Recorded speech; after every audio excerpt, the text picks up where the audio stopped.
radiator in our kitchen made that clicking sound it always did when the heat kicked on. I remember that specifically, not because it mattered, but because it was the last normal sound I heard before everything changed. I'd taken an early flight back from Chicago. The conference wrapped a day ahead of schedule, and instead of staying for the cocktail reception I never wanted to attend anyway, I changed my ticket, grabbed my roller bag, and got in an Uber. I texted my husband when I landed. No response. I figured he was in a meeting. He was always in meeting. He was always in meetings. We'd been married 4 years, together for 6. We met when I was 26 at a work happy hour that neither of us wanted to go to. He was funny in a quiet way, the kind of funny that doesn't need an audience. I fell for that. I fell for how he remembered small things, like that I hated cilantro, or that I always needed the window seat. I married that person.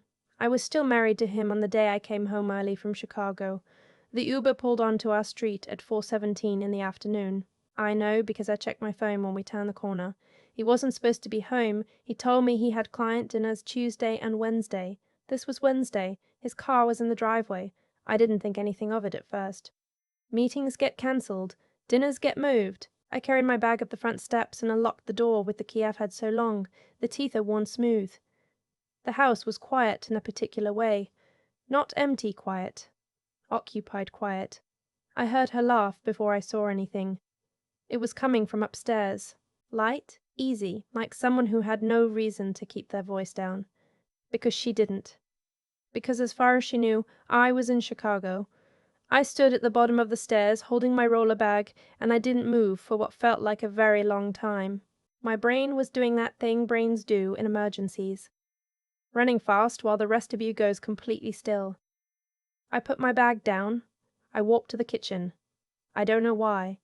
I just needed to go somewhere that wasn't the bottom of those stairs. My phone was in my hand. I opened it without thinking and hit record. I don't know why I did that either. Maybe because evidence is the only thing that holds when everything else feels like it's slipping. Maybe because I already knew, that if I didn't document this, I would spend years being told I'd imagined it, that I was overreacting, that I misunderstood. I wasn't going to misunderstand. I went back to the stairs. I climbed 5 of them. Just enough. The bedroom door was open a crack, and I didn't need it to be open wider than that. I held my phone up. I stood there for 47 seconds. I know because of the recording timestamp, and I had the proof I never wanted to have. The woman in my bedroom was someone I'd eaten dinner with, someone whose birthday I'd remembered, someone who had cried on my couch when her last relationship ended, and I'd handed her wine and told her she deserved better. I went back down the stairs. I picked up my roller bag. I walked out the front door, got in my car, and drove. I drove for about 20 minutes before I pulled into a Panera parking lot and sat there. I didn't cry. I didn't call anyone. I just sat there with my phone in my lap, and the recording on it, and this hollow, specific kind of calm that I recognized as shock. I called my sister. She picked up on the second ring. I said, "I need to tell you something, and I need you to not react while I'm talking, okay?" She said okay. I told her. She reacted. I spent that night at her place, in the guest room with the yellow comforter, staring at the ceiling with my phone on the charger and my thoughts going in circles. I wasn't crying because I was past crying. I was already somewhere further down, in that cold, flat place where you stop feeling and start calculating. I'd also found out 3 weeks before Chicago that I was pregnant. I hadn't told him yet. I was waiting for the right moment. I kept thinking, this weekend, this dinner, this quiet Tuesday evening, there's never a right moment. And then you come home from Chicago and you find out there is never going to be a right moment because the person you are going to tell doesn't exist the way you thought he did. The pregnancy was 9 weeks along. I made the appointment 2 days later. I didn't tell him. I'd been home. I went back to the house when I knew he'd be at work, packed a bag, and left a note that said only, "We need to talk. I'm at Tina's. Don't call." Tina is my sister.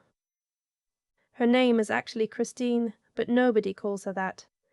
I chose a clinic across town. I'd found a doctor listed as one of the providers. I'll call her Dr. Voss, which isn't her name.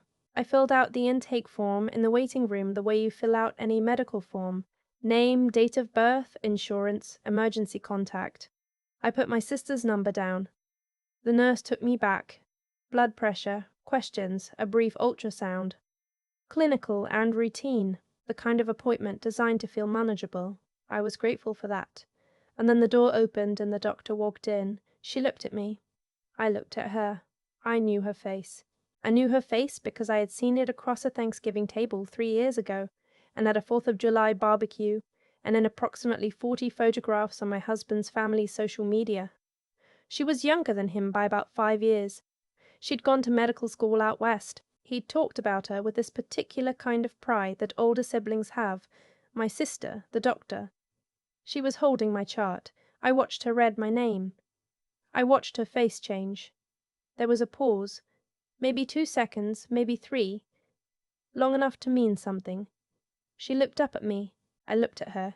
Neither of us said anything. Then she said very quietly, "I need to confirm this is the right file." She looked at the chart again, then set it down on the counter and turned to face me fully. "I want to make sure you're in the right place and that you feel safe here. Do you want to continue with today's appointment?" I said yes. She said, "I want you to know that whatever happens in this room is between you and your medical team. That's not a statement I make conditionally." I understood what she was telling me. I said, "I know." She didn't ask me anything she wasn't supposed to ask. She did the appointment. She was professional in a way that must have cost her something because she had to know whose baby this was, and she had to know what that meant about her brother. She was careful, and she was kind, and when it was over, she checked on me the way any good doctor would. But before she left the room, she paused by the door. She said, "I don't know exactly what's happened, but I know enough." I said, "You have access to my husband's schedule," she said. "He called me last month, mentioned you were traveling for work a lot. I didn't ask follow-up questions at the time." A beat. "I'm asking them now." I told her. "Not everything. Enough." She listened. Her face didn't move much, the way faces don't, when someone is working very hard to stay composed. When I finished, she was quiet for a moment. She said, "When you're ready to speak to an attorney, there are things I can help document. Medically, if you need them." I hadn't even thought about an attorney yet. I was still in the part of betrayal that's just survival. But I wrote that down in my phone. I left the clinic on a Thursday afternoon in November. The air was cold in that particular Midwestern way. Not sharp yet, just heavy. I sat in my car for a while again, a different parking lot, same hollowed-out feeling. I didn't hear from my husband until Friday. He left a voicemail that sounded rehearsed. He was worried. He didn't understand my note. He wanted to talk. His voice did that thing it used to do when he was nervous, went slightly higher in the register. I thought that was endearing once. I played the voicemail twice. Then I played the recording from the bedroom. Then I called my attorney, not his sister's referral yet, a divorce attorney I'd found through a coworker who'd been through something similar the year before. 45-minute consultation on a Friday afternoon. She laid it out in plain language, what I was entitled to, what the recording could do, what my next steps were. I was entitled to quite a bit. We had a house that was paid down significantly. Retirement accounts, a joint savings account with a balance he didn't know I could see in real time. I moved fast and I moved quietly. My sister helped me. She took days off work to drive me to appointments, sit in waiting rooms, carry boxes out of the house on a Tuesday when he was at work. She didn't say "I told you so" once, and she'd had reason to say it. She'd never fully trusted him. I'd spent 2 years defending him to her. I didn't have to do that anymore. The divorce filing hit him on the Thursday, 3 weeks after I'd come home from Chicago. He called me 9 times in 2 hours. I sent every call to voicemail. I sat in my sister's kitchen drinking the bad instant coffee she still buys for reasons I've never understood, and I let it ring. He showed up at my sister's apartment that evening. She answered the door. I was in the living room and I could hear everything. He said, "I just need to talk to her for 10 minutes. My sister said, "She doesn't want to talk to you." He said, "Please. Please, Tina, come on. We've known each other for years." She said, "That's exactly right, and I've known her longer." She closed the door. I love my sister more than I can say.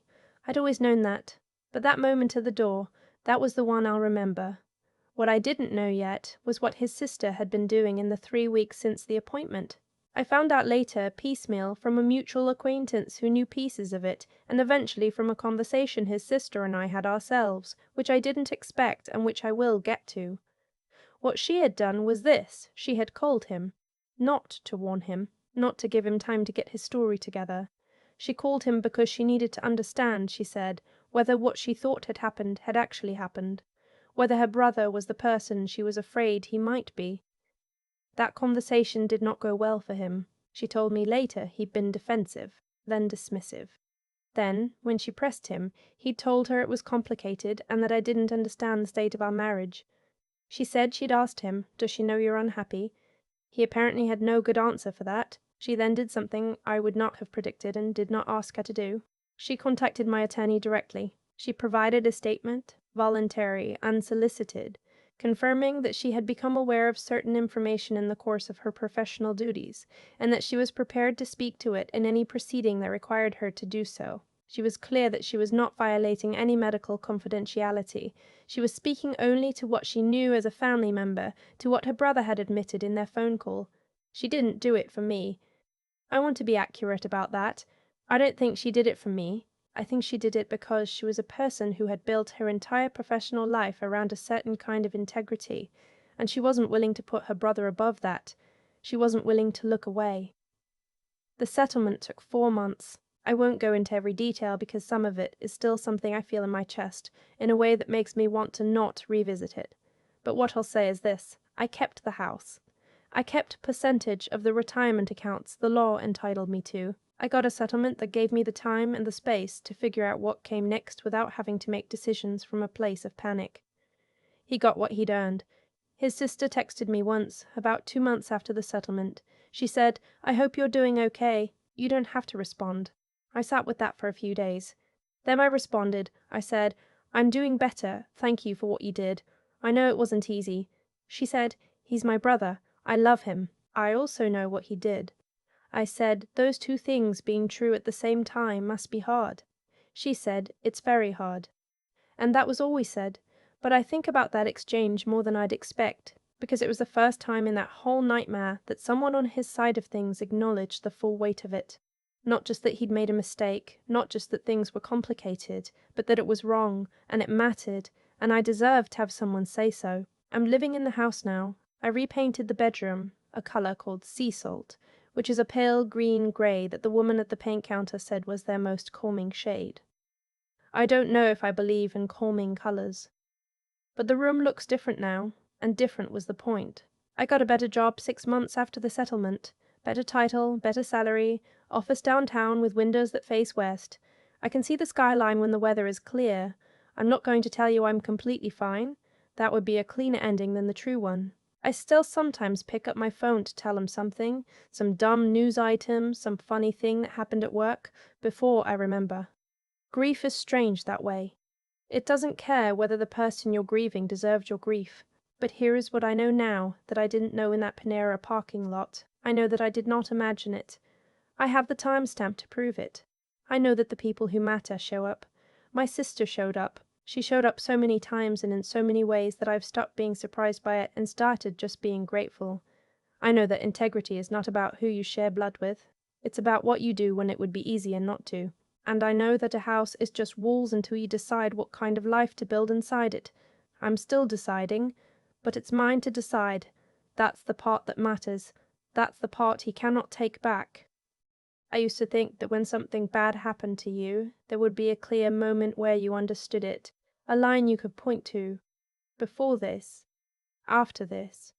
But it doesn't work that way. The understanding comes in pieces, slowly, over weeks and months, usually when you're doing something completely ordinary, making coffee, sitting in traffic, standing in a paint aisle trying to choose between 2 shades of green-gray.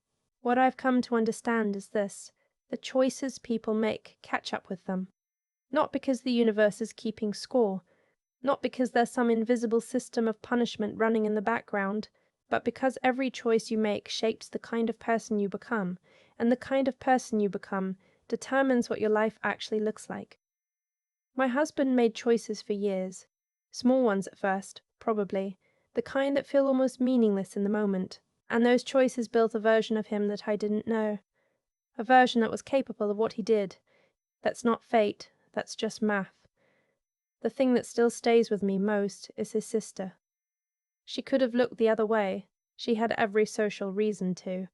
He was her brother. Family loyalty is a powerful thing, I know that firsthand, because my own sister dropped everything to drive me to appointments and carry boxes out of a house I could barely stand to be in. But loyalty has a limit, and that limit is the point where protecting someone means participating in what they've done to someone else. His sister found that limit, and she stopped there. She didn't stop because it was easy. She stopped because she'd built her life around a certain kind of honesty, and she wasn't willing to throw that away to cover for someone who hadn't earned it. That's what I mean when I think about integrity. It's not a principle you hold when it costs you nothing. It's the thing you hold when it costs you everything. Tina held it when she shut the door in his face after knowing him for years. His sister held it when she picked up the phone and called my attorney. I tried to hold it when I stood in that clinic waiting room and chose to deal with what was real rather than what I'd wanted to believe. None of us came out of that period unchanged. But I think the people who acted with honesty came out with something intact. That matters more than I knew how to say at the time. I also want to say something about the months after because I think people don't talk about them enough. The settlement was a relief, but it wasn't a resolution. Resolution takes longer. It's quieter. It happens in the space between what you survived and what you decide to build next. I painted the bedroom a color that felt like breathing again. I took a job that asked more of me. I started letting Tina make me dinner on Sundays instead of telling her I was fine when I wasn't. Small things. But small things are where most of life actually lives. You don't need to be exceptional to get through something hard.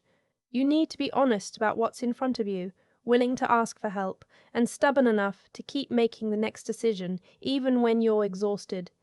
That's it. That's the whole formula. I'm not sure I believed that before. I believe it now. The house is mine. The windows face west.